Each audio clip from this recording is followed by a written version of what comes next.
अस्सलाम वालेकुम viewers, hopefully आप सारे खैर वाफियत से होंगे। मैं आपका होस्ट डॉक्टर मोहम्मद ज़ीशान असलम खिची एक नई वीडियो के साथ आपके पास हाजिर हूँ। हम जो वीडियोस बना रहे हैं, हम कोशिश करते हैं कि उन वीडियोस के अंदर हम ऐसी इंफॉर्मेशन दें जो मरीज़ों और उनके लवाहिकीन के लिए जो है वो इंफॉर्मेटिव हो, यानी कि बीमारी को मरीज़ और उसके लवाहिकीन को समझने में बीमारी को आसानी हो और वो उस हिसाब से अपना प्रॉपर इलाज किसी अच्छे रोमेटोलॉजिस्ट से करा सकें।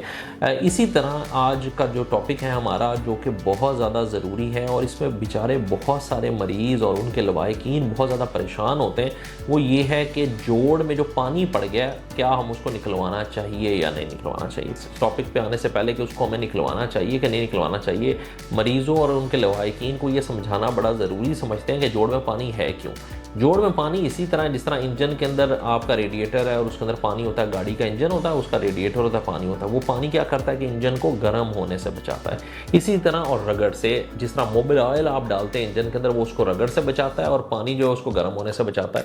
इसी तरह जो मोबिल ऑयल है वो और पानी मिल के इंजन को सही रखते हैं।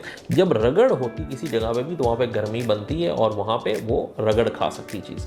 तो अल्लाह ताला ने हर जोड़ के अंदर पानी की एक थिन लेयर रखी हुई है, पतली सारी लेयर रखी हुई है पानी की, ताकि वो उस रगड़ को रोके और उस रगड़ की होने की वजह से जोड़ ख़राब ना हो।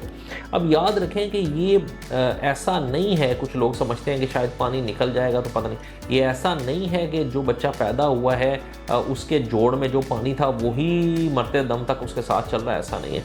ये पानी हर टाइम पे जोड़ में बन रहा है और हर टाइम पे ये वापस जज़ब होके ख़त्म भी होता जा रहा है। सो नया पानी बनता है, पुराना पानी जज़ब होके निकल जाता है। अब कुछ ऐसी बीमारियां होती हैं जिनमें ये पानी ज़्यादा बन जाता है, जिसकी वजह से जोड़ सूज जाता है। जब जोड़ सूजता है तो उस पर स्ट्रेच आती है और उसकी वजह से मरीज़ को बहुत शदीद दर्द होती है और मरीज़ का जोड़ सूजा हुआ भी नज़र आ सकता है, लाल भी नज़र आ सकता है, गर्म भी हो सकता है, दर्द तो अपनी जगह पे उसको महसूस होगी। अब ऐसे जो मरीज़ हैं ये हमारे पास जब आते हैं क्लिनिक पे, तो सबसे बड़ा जो मुश्किल मरहला डॉक्टर के लिए होता है वो इनको ये समझाना होता है कि हम इस जोड़ के पानी का टेस्ट करना चाहते हैं, क्योंकि मरीज़ और लवाहिकीन को पता नहीं किसने ये नेगेटिव फीडबैक कहाँ से उन्होंने इंफॉर्मेशन ये गेन कर लिया है कि ये यदि जोड़ का पानी निकलना है तो जोड़ ख़राब हो जाना है। ऐसा कुछ भी नहीं है। जिस तरह मैंने आपको बताया कि पानी हर टाइम पे नया बन रहा है और पुराने वाला जज़ब हो रहा है। अब अगर वो बनना ज़्यादा हो गया है और या निकलना कम हो रहा है या उसमें कोई मसला आ रहा है रगड़ की वजह से, वो पानी अंदर इकट्ठा हो गया है, तो उसको निकालना अशद ज़रूरी है। उसकी वजह ये है कि ये याद रखें कि पानी को डॉक्टर के पास कोई गैब का इल्म नहीं है कि वो जोड़ सूजा हुआ देख के बता देगा कि किस वजह से सूजा हुआ है। उसके पानी का टेस्ट उसकी तशखीस के लिए बेतहाशा, जितनी दफ़ा भी हम उस पर कंसंट्रेट करें उतना कम है। क्यों? क्योंकि जब पानी जोड़ में पड़ता है तो याद रखें, जहाँ जैसे पानी एक जगह पे खड़ा हो जाए तो उसमें गंदगी आ जाती है, इसी तरह जब भी कहीं पे पानी खड़ा हो जाता है उस पर इन्फेक्शन होने के चांसेस बहुत ज़्यादा होते हैं। अब इन्फेक्शन का ट्रीटमेंट बिल्कुल डिफरेंट है उस ट्रीटमेंट से जो गैंठिए का ट्रीटमेंट है।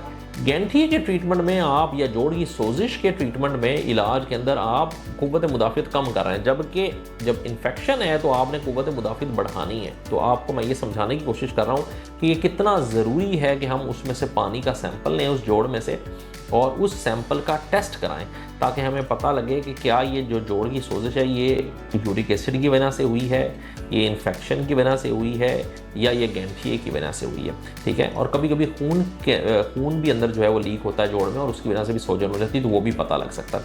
अब इन तीनों चारों चीज़ों में फ़र्क करना सिर्फ़ और सिर्फ हमें जो हेल्प कर सकता है वो जोड़ के पानी का सैंपल लेना है। ये नहायत ही आसान तरीके से लिया जाता है, इसके अंदर कोई मरीज़ को तकलीफ़ नहीं होती और इसके कॉम्प्लिकेशन, मतलब ख़राब होने के चांसेस बहुत ज़्यादा कम हैं, मतलब ना होने के बराबर हैं कि कोई इसकी वजह से साइड इफ़ेक्ट हो जाएगा। हाँ, आप मुस्तनद डॉक्टर से, मुस्तनद रूमेटोलॉजिस्ट से ये काम करवाएं तो इसमें कोई भी उसका साइड इफ़ेक्ट नहीं है।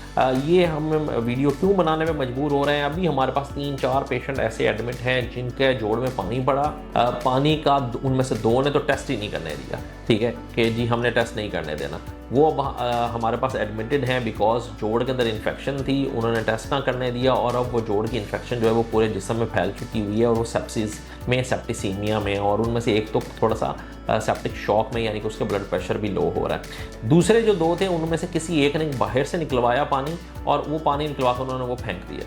ठीक है, पहले निकालना बड़ा मुश्किल, समझाना बड़ा मुश्किल, और फिर निकालने के बाद उस सैंपल को फेंक देना। ये डॉक्टर हजरात के लिए मैं ये पॉइंट ऐड ऑन करना चाहता हूँ कि प्लीज़ जब आप साइनोवियल फ्लूइड यानी कि जोड़ में से पानी निकाल लें तो उसको फेंकें नहीं, उसका टेस्ट लाजमी कराएं।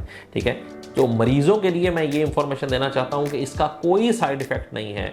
आप बिल्कुल अपने दिल को तसल्ली दे के परेशान हुए बगैर, अगर एक जोड़ में पानी पड़ गया है और डॉक्टर मुस्तनद आपको कह रहा है कि उसमें से पानी निकालने की ज़रूरत है, तो बिल्कुल उसकी बात को माने, यकीन करें, इसमें आपका ही फ़ायदा है, इसमें कोई नुकसान नहीं है कि हम वो पानी निकालें। और वो उसकी अहमियत हम आपको बता ही नहीं सकते। क्यों? क्योंकि उसकी अहमियत इतनी ज़्यादा है कि उसको सिर्फ टेस्ट करने से हमें तशख़ीस का पता लग जाएगा और फिर हम उस हिसाब से उसका इलाज करेंगे और मरीज़ बिल्कुल बेहतर हो जाएगा। मेडिकल इमरजेंसी है जो हमारी ये जोड़ के अंदर पानी डलना है, और ख़ास तौर पे सेप्टिक आर्थराइटिस, वो एक मेडिकल इमरजेंसी है और उसको जितनी जल्दी आप इलाज करेंगे उतनी जल्दी आपका जोड़ बच जाएगा। सो लुब्बे लुबाब हमारा जो समरी है वो ये है कि जोड़ के पानी का टेस्ट करने से बिल्कुल आप ना डरें और मुस्तनद डॉक्टर से करवाया जाए ताकि बीमारी की तशख़ीस हो सके और आपका इलाज हो सके। Thank you.